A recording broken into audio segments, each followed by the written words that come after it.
wanted to talk with you about something that I think is a very, very, very serious issue for a couple of reasons. The first one is this theory of history that suggests that the biggest predictor of a major war, and possibly even a world war, is when an established world power begins to decline in power and influence, and affluence for that matter, at the same time that a previously relatively unimportant nation is rising to the status of major world power. Now, we look back over the last 500-600 years in European history and Asian history, and we can see fairly clearly this happening. Actually, back over the last few thousand years. I mean, this lesson, in fact, I believe in the book that first laid this out, that one of the first theories that they went to was 3,000 years ago, Sparta, Greece, all that. Then 2,000 years ago, the fall of the Roman Empire, and now, of course, as America is declining, and we have been declining ever since the Reagan presidency began transferring the wealth of our nation to our top 1%. We now have the world's richest billionaires and the largest crop of billionaires, and we have some of the world's worst poverty. We have the most prisoners in the world. We have a fairly poor life expectancy, maternal outcome, all the health measures, we're way down in the middle or the bottom of the pile. The United States is essentially falling apart as a result of Reaganomics, and a number of other policies as well. But this is the principal one: neoliberal economics, the so-called free trade. This is something that Richard Nixon started selling in 68. And really in a big way in 69, 70, China and all that. And that then was picked up by some Democrats and, brought us forward to here. So the United States is in decline at the same time that China is exploding. I lived in China for a month in November of 1986 at the International Acupuncture Teaching Hospital there. I was actually studying acupuncture. It was fascinating. And Beijing at that point in time, there were no cars in the city. I mean, I stood on Tiananmen Square, which is right in front of this major, like 8 or 10 or 12 lane freeway road. And maybe once every 5 minutes, a car would go by, typically a large black limousine carrying government officials. The rest of it was just an ocean of black bicycles. The tallest building in Beijing was the Hilton Hotel, which was 10 stories. Now, of course, Beijing is more modern than most of the world's modern cities. So, which brings us to what the United States is doing and what China is doing, and how to juxtapose these for a moment. We are occupying Afghanistan. We've been occupying Afghanistan ever since George Bush invaded Afghanistan, successfully took out the government. It took about 2 weeks, and we have been running an occupation of that country for the last 14 years, or 15 years, however long it's been. Same in Iran as well, of course, but I want to speak specifically about Afghanistan. And it's getting harder and harder to justify that. I mean, we shouldn't have gone in there in the first place, and now, why are we losing treasure and lives to do this? Well, there's a fascinating piece by James Rison and Mark Landler in today's New York Times titled, "Trump Finds Reason for the U.S. to Remain in Afghanistan, Minerals." And they point out that, 16 years of war in Afghanistan, I would say, 1 year of war, 15 years of occupation, however you want to define it.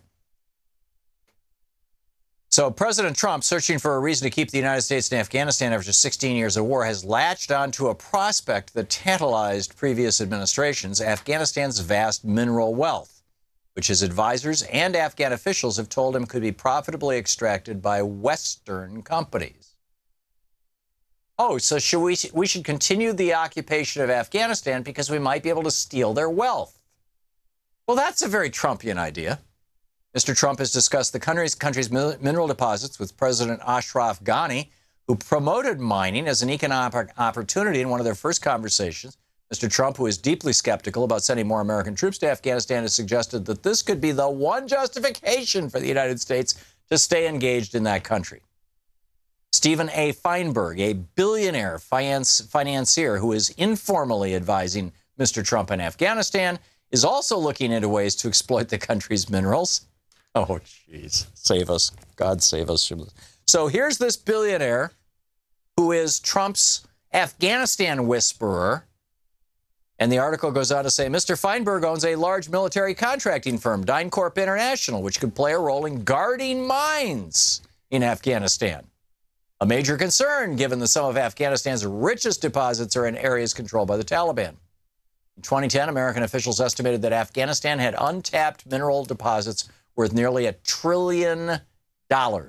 And that $1 trillion figure is circulating again inside the White House, according to officials who said it caught the attention of Mr. Trump. In 2006, the George W. Bush administration conducted aerial survey. So this is just kind of a Republican thing, you know? Okay, we got the country. How do we steal their money?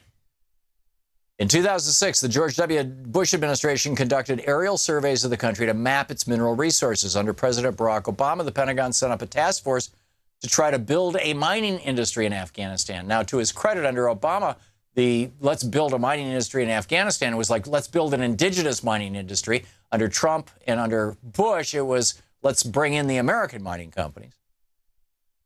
Laurel Miller, a senior analyst at RAND, points out this could be dangerous. It would be dangerous, says Laurel Miller, to use the potential for resource exploitation as a selling point for military engagement. Yeah, you think? But for Mr. Trump, as a businessman, it is arguably the only appealing thing about Afghanistan. Now here's where it gets wild. China already has a $3 billion contract. Keep in mind, Afghanistan, when we invaded it, was the poorest country on earth with a $2 billion a year GDP. The entire country. Right now, it's around $14 billion a year, but $13 billion of that is our money. It's war. So anyhow, China already has a $3 billion contract to develop a copper mine about 20 miles southeast of the Afghan capital, Kabul. So the Chinese are already there, which brings us to the second part of the story that I wanted to share with you. Iraq, of course, is now essentially controlled by Iran. Iran is, you know, it's a Shia country. Iraq is a majority Shia country. The Sunni minority had held control through Saddam Hussein for decades, but we ended all that when George W. Bush opened the gates of hell with his stupid illegal invasion. So China is now looking at Iran. The headline of a second story in today's New York Times, and when you put these things together, all of a sudden everything starts to make sense. These two disparate, separate articles. This is by Thomas Erdbrink, and it's titled, "For China's Global Ambitions, Iran is at the Center of Everything." As China, he writes, as China unspools its One Belt, One Road project, which promises more than $1 trillion in infrastructure development. And let me point out, we spend $1 trillion here and we accomplish, you know, whatever we accomplish. We spend that same $1 trillion pretty much anywhere in the world. You can accomplish 2, 3, 4, 5, 10 times as much because the cost of living is so much lower in these other countries. So China is investing $1 trillion, but that's a massive amount of money in most of these countries. So as China unspools its One Belt, One Road project, which promises more than $1 trillion in infrastructure investment, bridges, rails, ports, and energy in over 60 countries across Europe, Asia, and Africa. Iran, historically a crossroads, is strategically at the center of China's plans. Like pieces of a sprawling geopolitical puzzle, components of China's infrastructure network are being put in place right this minute as we speak. In eastern Iran, Chinese workers are busily modernizing, writes Thomas Erdbrink, one of the country's major rail routes, standardizing gauge sizes, improving the track bed, rebuilding bridges, with the ultimate goal of connecting Tehran to Turkmenistan and Afghanistan. So China is rebuilding Afghanistan's railroads.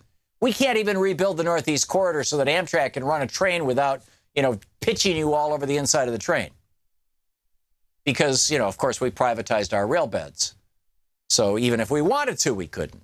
Anyhow, much the same is happening in western Iran, where railroad crews are working to link the capital to Turkey and eventually to Europe. Other rail projects will connect Tehran and Mashhad with deepwater ports in the country's south. And, and then they talk about once dependent on Beijing during the years of international isolation, they're talking about Iran. Iran is now critical to China's ability to realize its grandiose ambitions. The other route to Western markets is longer. You want to get from China to Europe, basically. It's longer, and it leads through Russia, potentially a competitor of China. So China's just avoiding that.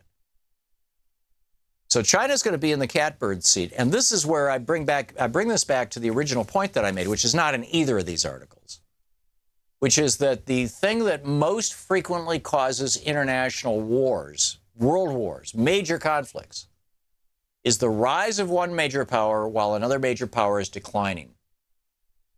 Donald Trump wants to seize the mineral wealth of Afghanistan. China wants to exploit the mineral wealth of Afghanistan. They want to do it collaboratively with the Afghans. Trump wants to simply bring American companies in and steal it. Either way, this has the potential to be a major flashpoint that could lead, in my opinion, to World War III. Pay careful attention to this area, what's going on, even though our media won't. This has been troubling me ever since I read these two articles this morning in the New York Times, and I thought, holy cow, nobody is connecting the dots on this, to the best of my knowledge. I mean, maybe Chris Hedges or somebody like him who's like, kind of thinking globally, but, I don't see anything in the media that is connecting the dots on this. China is expanding all over the world. When I was in South Sudan with Ellen Ratner, China's all over Africa. We saw Chinese business people, cutting deals and all kinds. We saw them, met some of them in Kenya. We stayed over in Nairobi, in Juba, in the capital city of South Sudan. One of the poorest countries in the world, but right in the middle of Africa, right in the middle of the continent there, or the northern part of the continent, or the north central, whatever, and there's a lot of resources. I mean, South Sudan has oil. The Norwegians are metering it, and the Chinese are buying it. And the Chinese are doing right now in a very careful, steady, methodical way what the United States did in more of a blundering gunboat diplomacy way back 120 years ago, of basically finding undeveloped countries or underdeveloped countries. Underdeveloped is a weird word. It suggests that countries should be developed, and that's a whole nother topic, I suppose. But in any case, we found these, we'd go to Guatemala or Honduras or Hawaii even, 120 years ago, the United Fruit and Dole, go to Hawaii, go to Honduras, go to El Salvador, whatever, and basically buy up a bunch of land and mine it if there's minerals, or grow things if it's, got good, decent soil. And use local cheap labor and basically, extract wealth from the country. This was, a major piece of U.S. foreign policy for the better part of 100 years. And arguably, to a certain extent, still is. Well, it is virtually the entire focus of China's foreign policy right now. Only they're doing it a whole lot more smart than we did. I mean, we went in and we said, give us your stuff or we'll blow you up. Or we bribed the senior leadership. We put people in place. We knocked down elected governments in Iran, in Iraq, in Saudi Arabia. Actually, I'm not sure about Saudi Arabia, how that all started. But it's in multiple countries all around the Middle East, all around South and Central America.